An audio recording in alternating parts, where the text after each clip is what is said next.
तब तक दुर्गा कवच का पाठ करने वाले लोगों के घर की वंश वृद्धि नहीं रुकेगी। ये चलता रहेगा, कुटुंब खानदान बढ़ता रहेगा। कितना बड़ा महत्व दुर्गा सप्तशती का है। बड़ी अद्भुत बातें कही हैं। किसी कारण बस ठीक है संतान नहीं हो पाई है, कोई बेटा आप गोद ले लेते हैं, उसके द्वारा बढ़ने वाली वंश वृद्धि भी अपनी ही वंश वृद्धि मानी जाती है। 2 भाई है, 3 भाई है, 4 भाई है, एक को संतान है, 2 को 3 को नहीं है, बहुत ध्यान से सुनिएगा, तो भी उसको वंश वृद्धि मानी जाती है, तो भी उसको वंश को रुकना नहीं माना जाता। एक बार जयकारा लगाओ, बोल भक्तवत्सल भगवान की, श्री हनुमान जी महाराज की। बेटिया को बेटा है, आप ठीक से सुनिएगा। आपको पता है कि बेटी के यहाँ का कुछ नहीं खाते, ये तो हमने बहुत बार बोला है, बेटिया के यहाँ का कुछ नहीं खाया जाता। लेकिन जब बेटी को बेटा हो जाता है और वो कमाने लगता है, तब माता पिता को अपने बेटी के यहाँ का खाने का दोष नहीं लगता। यह भी हमारे ग्रंथों में लिखा है। वो लोग हमें बिल्कुल बढ़िया नहीं लगते जो बेटियों के यहाँ खाते हैं, लेकिन बेटी का बेटा जब कमाऊ हो जाता है तो दोष नहीं लगता। एक बात और मैं कहूंगा, बेटी को बेटा है तो अपने वंश की नाट नहीं समझनी चाहिए, क्योंकि जो बेटी का बेटा है वो अपने कुल को तारता है, और वो मामा के कुल को तारता है, और वो अपनी ससुराल के कुल को तारता है। ऐसा हमारे ग्रंथों में लिखा। बिटिया को बेटा है, उसके द्वारा कल्याण हो रहा है। तो बड़ी अद्भुत बात कही, देहांते परमस्थानम यत् सुरैरपि दुर्लभम प्राप्नोति पुरुषो नित्यम महामाया प्रसाद। 25 नंबर का बड़ा अद्भुत श्लोक है। इसमें कहा गया है कि देह का अंत होने पर वह पुरुष माँ भगवती की कृपा से अपने इष्ट के चरणों तक पहुंच जाता है। क्या सुंदर बात कही। किसी भी देवता के भक्त है, मान लिया जाए आप कृष्ण के भक्त हैं और आप दुर्गा कवच का पाठ करते हैं, तो माता रानी का दुर्गा कवच अंत में उस व्यक्ति को कृष्ण के लोक में पहुंचा देगा। आप राम के भक्त हैं, आप महादेव के भक्त हैं, किसी भी देवता के भक्त हैं, दुर्गा कवच का ऐसा पाठ है कि आप जिस देवता के भक्त हैं, ये दुर्गा कवच अंत में उसी लोक में पहुंचा देगा, उसी देव के चरणों में पहुंचा देगा। ये इसकी बड़ी महिमा। लभते परमम रूपम शिवेन सह मोदते, यह सुंदर सा दिव्य रूप धारण करता हुआ कल्याण में शिव के साथ आनंद में भगवान महादेव के आनंद का भागीदार होता है। संसार में कोई भी वस्तु उसको अपनी तरफ बांध नहीं सकती, किसी का जादू टोना टोटका चल नहीं सकता। इतनी बड़ी महिमा। भोजपत्र पर दुर्गा कवच लिखकर माताएं पुरुष दाहिनी भुजा में, दक्षिण भुजा में इसको बांध लीजिएगा, बहुत प्रभावशाली। और मैं तो कहूंगा कि युवा बच्चों को तो ये बांध ही लेना चाहिए। किसी का आकर्षण आपके ऊपर चलेगा नहीं, कोई आपको अपनी तरफ खींच नहीं पाएगा। दुर्गा कवच का प्रभाव है। भोजपत्र पर मंगलवार को अमावस्या पड़ जाए, रात्रि के समय गोरोचन के द्वारा मोर पंख से इसको भोजपत्र पर लिखा जाए। नवरात्रा हो तो बहुत ही ज्यादा बढ़िया है। फिर इसको लाल कपड़े में अंदर सिलाई करके, लाल कपड़े में सिलाई करके फिर इसको दक्षिण भुजा में बांध लिया जाए। इस दुर्गा कवच को हर प्रकार से स्त्री पुरुष सुरक्षित रहेंगे, कहीं किसी भी प्रकार की दिक्कत नहीं होगी, उनके ऊपर किसी का भी जादू टोना टोटका नहीं चलेगा। ये दुर्गा कवच की बहुत बड़ी महिमा है। मैंने तो इसके बड़े प्रभाव देखे हैं और मुझे इसके लिए कहीं से प्रमाण लेने की जरूरत नहीं है, उसके लिए मैं खुद ही प्रमाणित हूं। फिर मैं सुना रहा हूं, पद्मेकम घर के दरवाजे से बिना दुर्गा कवच का पाठ किए बिना एक पाम भी आगे मत रखिए। कल मैं निवेदन कर रहा था, तुम्हारे माई बाप ने तुम्हें इतना पढ़ाया लिखाया, करेला तो वैसे भी बना लेते आप बिना पढ़े, अरबी बना लेते, साग सब्जी रोटियां तो वैसे भी बना लेते आप, तो घर गृहस्थी के काम धाम के लिए पढ़ाई कराई है। हमारी दादी बिल्कुल नहीं पढ़ी थी, उसको तो अंगूठा भी नहीं लगाना आता था। इतनी बढ़िया चीजें भरे में बैगन ऐसा बनाती थी कि पूछो ही मत। हम तो बहुत छोटे छोटे छटंका से होते थे, बड़ी होशियार थी। तो आप घर गृहस्थी चला रहे हैं, इसके लिए आपके माता पिता ने आपको नहीं पढ़ाया, फिर आप अपने कुनबे को परतंत्रता से स्वतंत्र कर सके, उनका कल्याण कर सकें, उन्हें मनुष्य बना सकें, नारी का इसलिए योग्य होना बहुत ज्यादा जरूरी है। आप मोबाइल चलाइए, मैं क्यों मना करूंगा, लेकिन बच्चों के लिए पूरा ध्यान दीजिए।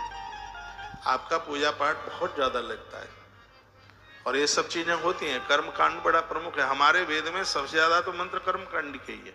ज्ञान कांड के 4000 हैं, भक्ति कांड के 16000 हैं और कर्म कांड के मंत्र हैं 80,000 सबसे ज्यादा। सफला एकादशी आ रही है कल, और आज मैंने एक वीडियो डाला है, सुबह मोबाइल में खुलेगी 6 बजे वीडियो, उसको सुन लीजिएगा। 11 तरह के फल बताए मैंने, थोड़ा थोड़ा फल रख लेना, साबुत केला रखना, और कल संध्या के समय यानी 26 तारीख की शाम को 11 दिए जलाना। आपके काम रुकेंगे नहीं, सिगरेट सफल ही सफल होंगे। मैंने पद्म पुराण के उत्तरखंड से ये वीडियो डाली है, आज ही मैंने रिकॉर्ड कराई है, शाम तक, कल सुबह तक पहुंच जाए। उसमें सफला एकादशी की व्रत कथा के बारे में भी बोला। हम तो जो भी वीडियो डालते हैं उसमें चौपाई श्लोक वगैरह, जिससे पता लगता है कि बात प्रमाणित है। आज इस देश में, दुनिया में लाखों परिवार ऐसे हैं जो हमारी वीडियो सुनकर के ही 11 का व्रत करते हैं, एकादशी का व्रत करते हैं। तो वो बात बहुत प्रमाण करके आपके पास भेजी जाती है। तो आपको किसी के भरोसे जीवन नहीं जीना है, आप स्वयं का भरोसा कीजिए। ये सब करते रहा करो, जल्दी बूढ़े नहीं होगे, पड़े रहोगे बिस्तर पर लेटे लेटे पापड़ खाते हो। ये कोई बात है, कुछ जीजियां तो लेटी लेटी ही पानी पीती बिस्तर पर। थोड़ा बैठिए, कुर्सी पर पाम कम लटकाइए, उनका थक्का बनेगा, हड्डियों में गैप होगा, कैल्शियम की कमी होगी। मैं बहुत कम कुर्सी पर बैठता हूँ, यहाँ मैं आसन लगा के बैठा हूँ, ये मेरे लिए बहुत फायदेमंद है। मैं ज्यादातर ऐसे आसन लगा के ही मैं बैठता हूँ। एक छोटी सी और आदत हो गई है मुझे, नीम करोली बाबा का आसन लगाने की। नीम करोली बाबा हनुमान जी के बड़े परम भक्त हैं, ज्यादातर ऐसे वो ऐसे बैठते थे।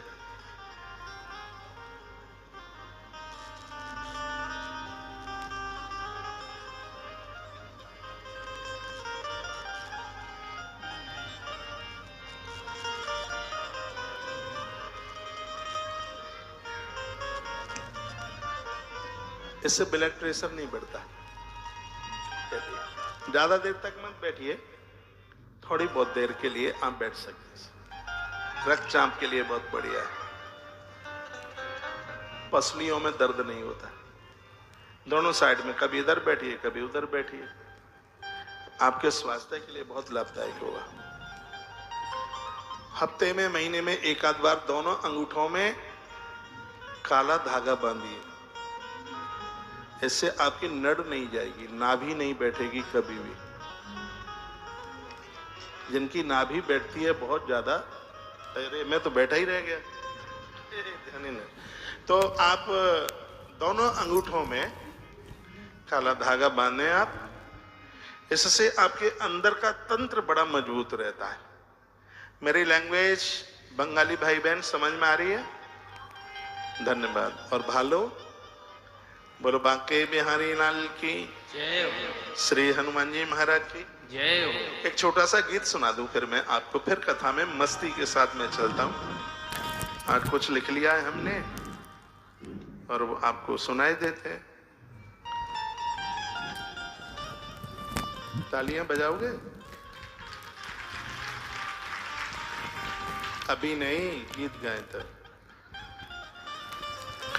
कभी माता जोता वाली का दर्शन करने के लिए जाए, बड़ी अद्भुत है माँ, जहां पर अभी तक ज्योत जल रही है, अनादि काल से बुझी नहीं है। 51 पीठ में से माँ का नाम आता है। स्वर्ग पहाड़ों से दौड़ी चली आना, कलंजर में गिरा है, कलकत्ता में बाएं चरण का अंगूठा गिरा। काली घाट माता परम्भा का अद्भुत स्थान है। पूरी दुनिया क्या मणद्वीप तक कलकत्ता का नाम है। ऐसी जगह पर आप रहते हैं जहाँ मां सिद्ध होकर के शक्तिपीठ के रूप में विराजित है। और ऐसे ही मां के चरणों में अद्भुत श्रीमद् देवी भागवत की कथा और ऐसे समय में चल रही है जिस ऋतु में औषधियां बहुत फायदा करती हैं। च्यवनप्राश बहुत फायदा करता है, मुरब्बा बहुत फायदा करता है। ये मुरब्बा उसका आंवले का, इसलिए उसको अमर फल कहा जाता है। तो जब ये चीजें इतना फायदा करती हैं इस ऋतु में, तो भगवान की कथा क्यों फायदा नहीं करेगी? बहुत फायदा करेगी। साधु पृष्ठम महाभागा लोकानां हितकाम्यया सर्वशास्त्रस्य यत्सारं तद्देव वक्ष्याम्य शेषतः। संपूर्ण जगत के कल्याण के लिए भगवान वेदव्यास ने श्रीमद् देवी भागवत ग्रंथ की रचना की है, जो कि ये सबका कल्याण करती है कथा। और ये बड़े पुण्य होते हैं, बड़े भाग्य होते हैं, तभी ये सुनने का सौभाग्य प्राप्त होता है। नवहा यज्ञ संपूर्णे परीक्षित भूपति देवरूप धरो दिव्यासालोक्यम तक वर्णन है कि जिसने अपने जीवन में 9 बार श्रीमद् देवी भागवत की कथा सुन ली है, 1,00,000% उस व्यक्ति को लेने के लिए भगवान का विमान आएगा, ऐसा व्यास ने लिखा। पूरी कथा 9 दिन की 9 कथा, 9 दिन का अनुष्ठान पूरा होता है। अब टाइम नहीं था, मन में बात रह गई है, लेकिन ये उधारी है।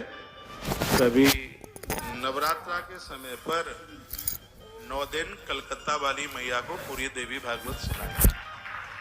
इसमें 2 दिन कम रहे, तो भारत में जितनी भी शक्तिपीठ हैं वहाँ मुझे देवी भागवत सुनानी है। कई जगह मैंने सुना दी है, बहुत जगह बकाया भी है। तो उसमें माँ काली कलकत्ता वाली मेरी बड़ी श्रद्धा है उसके प्रति। जब मैं कलकत्ता नहीं आया उससे पहले से भी इतनी श्रद्धा है कि पंजाब में एक जगह पड़ती है पटियाला, और वहाँ भी माता कालका का, काली माई का बड़ा अद्भुत मंदिर है। तो मैं गुरुजी के आश्रम में रहता था अम्बाला, तो वहाँ से वो ज़्यादा दूर जगह थी नहीं। तो ऐसा बताते हैं कि जो नित्य कलकत्ता महीने में प्रत्येक महीने में आते हैं वो एब्सेंट नहीं होने देते, उन्हें कलकत्ता आना ही है काली माई को। देश के ऐसे बहुत लोग हैं जो यहाँ हर महीना दर्शन करने को आते हैं। तो जब कभी उनको वहाँ तक पहुँचने के लिए टाइम नहीं मिल पा रहा है, तो ऐसा बताते हैं कि कोई पटियाला में माँ कालका का दर्शन कर ले तो उसकी कलकत्ता की यात्रा पूरी हो जाती है। हमें तो ज़्यादा